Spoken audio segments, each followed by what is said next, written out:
കേരളത്തിൽ ഇപ്പോൾ കാലാവസ്ഥ തണുത്തതാണ്. കാലാവസ്ഥ മാത്രവുമല്ല, ജനങ്ങൾക്കും ഒരു തണുപ്പൻ മട്ടാണ്. ഇതൊരു തെരഞ്ഞെടുപ്പ് കാലമാണ് എന്ന് കൂടി നാം ഓർക്കണം. 2020 തദ്ദേശ തെരഞ്ഞെടുപ്പ് ഇതിനു മുൻപ് നടന്നത്. 5 വർഷം പിന്നിടുമ്പോൾ കേരളമാകെ മാറിയിരിക്കുന്നു. ഇപ്പോൾ പഴയതുപോലെ എങ്ങും ശബ്ദ കോലാഹലമില്ല, ബാനറും ഫ്ലെക്സുകളും ഉയർത്തിയുള്ള വിപ്ലവവുമില്ല. എന്തിനേറെ പറയുന്നു, സ്ഥാനാർത്ഥികളെ എങ്ങും കാണാനുമില്ല. ആകെ ഒരു തണുപ്പൻ മട്ട. കാലം പുരോഗമിച്ചതോടുകൂടി സ്ഥാനാർത്ഥികൾ വോട്ടഭ്യർത്ഥനയെല്ലാം സോഷ്യൽ മീഡിയ വഴിയാണ്. പക്ഷെ ഒരു ചെറിയ പ്രശ്നമുണ്ട് അതിന്. കാസർഗോഡുള്ള സ്ഥാനാർത്ഥിയുടെ അഭ്യർത്ഥന സോഷ്യൽ മീഡിയയിലൂടെ എത്തുമ്പോൾ അതിന് ലൈക്കും കമന്റും ഇടുന്നത് തിരുവനന്തപുരം കോർപ്പറേഷനിലെ വോട്ട് ചെയ്യുന്ന വോട്ടറാണെന്ന് മാത്രം. അങ്ങനെ ലൈക്കുകളും കമന്റുകളും വാരിക്കൊട്ടി സ്ഥാനാർത്ഥികൾ ഒരു വല്ലാത്ത ലോകത്തിലൂടെ സഞ്ചരിക്കുമ്പോൾ ജനത്തിന് ഒരു നിസ്സംഗതയാണ്. നിസ്സംഗത എന്ന് പറയുമ്പോൾ അത് വോട്ടിംഗ് പാറ്റേണിൽ പ്രതിഫലിക്കുമോ ഇല്ലയോ എന്നറിയാൻ ഇനി 6 ദിവസം കൂടി കാത്തിരിക്കേണ്ടി വരും. ഏതായാലും ഇപ്പോൾ നമുക്ക് വിവിധ ഇടങ്ങളിലൂടെ സഞ്ചരിക്കുമ്പോൾ ബോധ്യമാകുന്ന ഒരു കാര്യം, ജനം ഏതാണ്ട് എല്ലാം ഫിക്സ് ചെയ്ത് വെച്ചിരിക്കുകയാണ്. അതായത് ആരെന്ത് പറഞ്ഞാലും അതിനി കോട്ടം വരുമെന്ന് തോന്നുന്നുമില്ല. ഇവിടുത്തെ ഈ തെരഞ്ഞെടുപ്പ് രംഗത്തേക്ക് വരുമ്പോൾ കാണാൻ കഴിയുന്ന ഒരു പ്രധാനപ്പെട്ട കാര്യം ഈ കഴിഞ്ഞ ദിവസങ്ങളിൽ ഉണ്ടായ ചില സംഭവങ്ങളാണ്. പൊതുവെ തണുത്ത ഉറഞ്ഞിരുന്ന മലയാളിയുടെ മനസ്സിലേക്ക് അവൻ ഏറ്റവും പ്രിയപ്പെട്ട പെണ്ണും ആക്ഷനുമെല്ലാം കുത്തി നിറച്ച് CPM അവരുടെ പൂഴിക്കടകൻ പുറത്തെടുത്തു. അതിനെ രാഹുൽ ഈശ്വരനായും മാങ്കൂട്ടവുമായും ഒക്കെ വന്ന് അത് ഒഴിപ്പിക്കുകയും ചെയ്തു. ജനമെല്ലാം TVയുടെയും സോഷ്യൽ മീഡിയയുടെയും മുൻപിൽ കുത്തിയിരുന്നു. അത് കണ്ടു. ഒടുവിൽ ഈശ്വരൻ അകത്തായി, മാങ്കൂട്ടത്തിന് തപ്പി പോലീസ് പരക്കം പായുന്നു. അങ്ങനെ പോകുന്നു CPMന്റെ പതിവ് നാടകം. ഇതിനിടയിൽ BJPയുടെ വക ഒരു സർജിക്കൽ സ്ട്രൈക്ക്. മുഖ്യമന്ത്രിക്കും മുൻ മന്ത്രിക്കും അടക്കം ED നോട്ടീസ് നൽകി. ഇതൊക്കെ ഒരു നാടകമാണെന്ന് പറഞ്ഞൊഴിയാൻ മാത്രമേ കോൺഗ്രസിനാകുന്നുള്ളൂ. കാരണം ആർക്കും നിലത്ത് കാലുറച്ച് ചവിട്ടാൻ കഴിയാത്തൊരു സാഹചര്യം. ഇവിടെ ശ്രദ്ധേയമായ ഒരു കാര്യം കൂടിയുണ്ട്. ഈ തെരഞ്ഞെടുപ്പിൽ കേരളത്തിലെ എല്ലാ മുനിസിപ്പാലിറ്റികളിലും കോർപ്പറേഷനിലും വികസന രേഖ അല്ലെങ്കിൽ പ്രകടന പത്രിക ഭംഗിയായി അവതരിപ്പിച്ച ഒരു പാർട്ടി മാത്രമേ ഉള്ളൂ. അതാണ് BJP.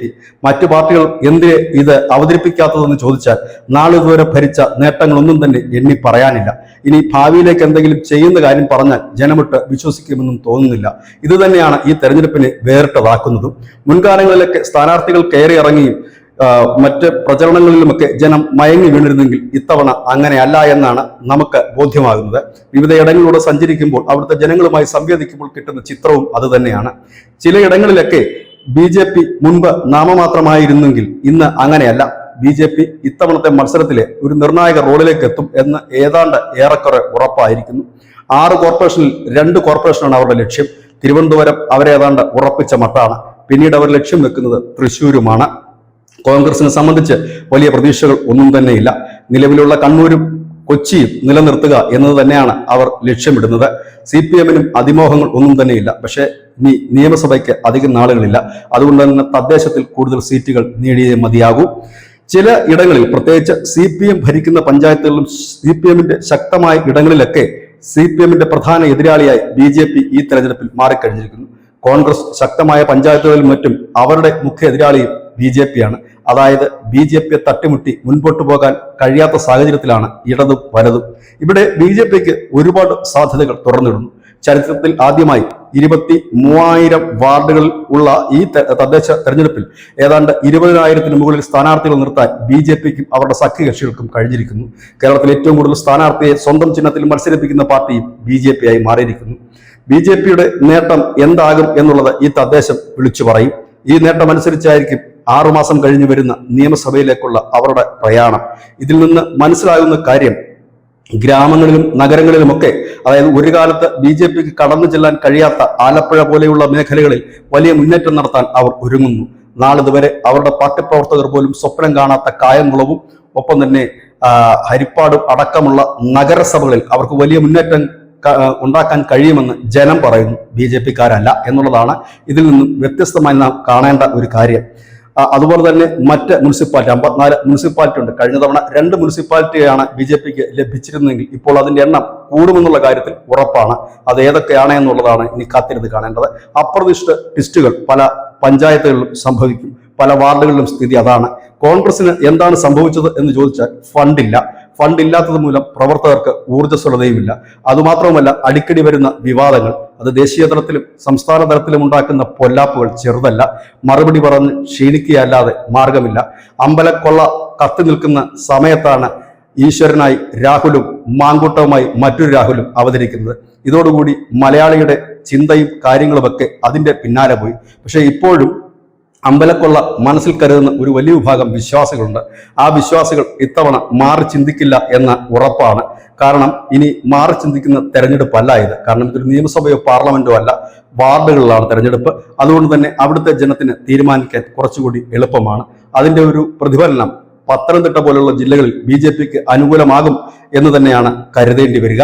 ഏതായാലും ക്രിസ്ത്യൻ വോട്ടർമാരുടെ ഇടയിലേക്ക് കടന്നു കയറാൻ BJP കുറെ നാളുകളായി വരുന്ന ആ ശ്രമത്തിന് എന്ത് റിസൾട്ടാണ് ഉണ്ടായതെന്ന് ഈ തെരഞ്ഞെടുപ്പ് വ്യക്തമാക്കി തരും. 2-3% അവർ കടന്നു കയറാൻ കഴിഞ്ഞാൽ അത് അവരെ സംബന്ധിച്ച് വലിയ നേട്ടമായി മാറുകയും ചെയ്തു. പ്രത്യേകിച്ച് ഈ തെരഞ്ഞെടുപ്പിൽ കോൺഗ്രസിനും LDFനും ഒന്നും ജനങ്ങളുടെ മുമ്പിൽ അവതരിപ്പിക്കാൻ വിഷയങ്ങളില്ല, പറയാൻ നേട്ടങ്ങളുമില്ല. ഇവിടെ എന്തെങ്കിലുമൊക്കെ പറയാനാകെയുള്ളത് BJPക്ക് മാത്രമാണ്. കാരണം ദേശീയ നേട്ടങ്ങളും ഒപ്പം തന്നെ മറ്റ് നേട്ടങ്ങളുമൊക്കെ ഉയർത്തിക്കാണിക്കാൻ അവർക്ക് ആവോളമുണ്ട്. ജനങ്ങളുടെ മുമ്പിൽ അവതരിപ്പിക്കാൻ പറ്റുന്ന നേതാക്കളും അവർക്ക് അനവധിയുണ്ട്. മോദിയും അമിത്ഷായും അടക്കമുള്ള ദേശീയ നേതാക്കളുടെ ചിത്രങ്ങൾ മാത്രം മതി അവരുടെ പ്രചരണത്തിന് മുന്നോക്കം ലഭിക്കാൻ. പ്രചരണത്തിൽ ബഹുദൂരം മുന്നിൽ നിൽക്കുന്ന പാർട്ടി BJP ആണ്. തൊട്ടു പിന്നിൽ CPM ഉണ്ട്. CPMന് ഇത് എന്താണ് സംഭവിച്ചതെന്ന് ചോദിച്ചാൽ പഴയ ഉഷാറില്ല. കാരണം വീടുകൾ തോറും കയറി ഇറങ്ങുമ്പോൾ ജനങ്ങളുടെ അനവധി ചോദ്യങ്ങൾക്ക് ഉത്തരം കണ്ടെത്തേണ്ടതായിട്ടുണ്ട്. പഴയതുപോലെ ക്യാപ്സൂൾ കൊടുത്താൽ ജനം അത് വാങ്ങി വിഴുങ്ങില്ല എന്ന് സാരം. അതുകൊണ്ട് തന്നെ വീടുകൾ കയറി ഇറങ്ങുന്ന ആ ഒരു കലാപരിപാടി നമ്മുടെ സംസ്ഥാനത്ത് അന്യം നിന്ന് പോയോ എന്ന് ചിന്തിക്കണം. വീടുകൾ കയറി ഇറങ്ങാൻ ഇപ്പോൾ കൂലിക്ക് ആളെ വെച്ചാണ്. ഒരാളുടെ ഒരു ദിവസത്തെ ശരാശരി കൂലി 750 രൂപ മുതൽ 1200 രൂപ വരെയാണ് എന്നറിയുമ്പോഴാണ് സാധാരണ പാർട്ടി പ്രവർത്തകൻ പോലും പുളകിതനായി മാറുന്നത്. ഇത്രയും രൂപ മുടക്കാനില്ലാത്ത കോൺഗ്രസ് പകരം നിറഞ്ഞ ചിരിയുമായി സ്ഥാനാർത്ഥി മാത്രം കയറി ഇറങ്ങുന്ന കാഴ്ച. അതിനിടയിലും കണ്ടു വേറിട്ട ചില കാഴ്ചകൾ. പണിയിടത്തിലേക്ക് പോകുന്ന സ്ഥാനാർത്ഥി പണിക്കൊപ്പം തന്നെ വോട്ട് ചോദിക്കുന്നു. അതൊരു നല്ല കീഴ്വഴക്കം തന്നെയാണ്. പണിയെടുത്ത് ജീവിക്കുന്നവനാണെന്ന് ജനമെങ്കിലും പറയും. ഇല്ലെങ്കിൽ ഈ മെമ്പർ സ്ഥാനം കിട്ടി അതുകൊണ്ട് ജീവിക്കുന്നവനാണെന്ന് ഇനി ആ സ്ഥാനാർത്ഥികളെ കുറിച്ച് ആരും പറയില്ല. കഴിഞ്ഞ ദിവസം സ്വിഗ്ഗിയിൽ ഭക്ഷണ സാധനങ്ങൾ വിതരണം ചെയ്യുന്ന ഒരു പെൺകുട്ടി അത്തരത്തിൽ തന്നെ തന്റെ ജോലിയുടെ ഇടയിൽ തനിക്ക് വേണ്ടി വോട്ട് ചെയ്യണമെന്ന് അഭ്യർത്ഥിക്കുന്നത് കണ്ടു. വളരെ മനോഹരമായ കാഴ്ച. ഒരു കൊച്ചു പെൺകുട്ടിയാണ്, ഭാവിയുണ്ട്. ഇങ്ങനെയുള്ള യുവാക്കൾ വേണം രാഷ്ട്രീയത്തിലേക്ക് വരാൻ. അല്ലാതെ രാഷ്ട്രീയം ഒരു ഉപജീവന മാർഗമാക്കി മാറ്റിയാൽ അത്തരം ആളുകളെ ജനം കൈയൊഴിഞ്ഞതും. അതാണ് എല്ലായിടത്തും നാം കണ്ടത്. വികസനമാണ് ജനം ആഗ്രഹിക്കുന്നത്. ആ വികസനത്തിനൊപ്പം നിൽക്കുന്നവർക്കാണ് വോട്ട് ചെയ്യുന്നത്. അല്ലാതെ ജനങ്ങൾക്ക് എന്തെങ്കിലുമൊക്കെ വാരിക്കോരി നിങ്ങൾ നൽകുമെന്ന് പറഞ്ഞാൽ അത് ജനം വിശ്വസിക്കില്ല. ആ വിശ്വസിക്കുന്ന കാലവും കാലഘട്ടവും പോയി. ഇന്ന് സോഷ്യൽ മീഡിയയിൽ പരതിയാൽ ഈ രാജ്യത്ത് എന്തൊക്കെയാണ് നടക്കുന്നതെന്ന് കൃത്യമായി അറിയാം. കള്ളത്തരങ്ങൾക്ക് സ്ഥാനമില്ല.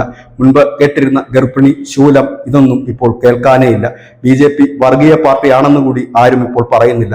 BJPയെ പരാജയപ്പെടുത്താൻ പറയുന്നതിന് പകരം പറ്റുന്ന സ്ഥലങ്ങളിലൊക്കെ അവരുമായി അഡ്ജസ്റ്റ് ചെയ്ത് പോകാനാണ് കോൺഗ്രസും LDFും ശ്രമിക്കുന്നത്. അങ്ങനെയുള്ള വിചിത്രമായ ചില നീക്കങ്ങളും ചില പഞ്ചായത്തിലെ ചില വാർഡുകളിലെങ്കിലും കാണാൻ കഴിഞ്ഞു.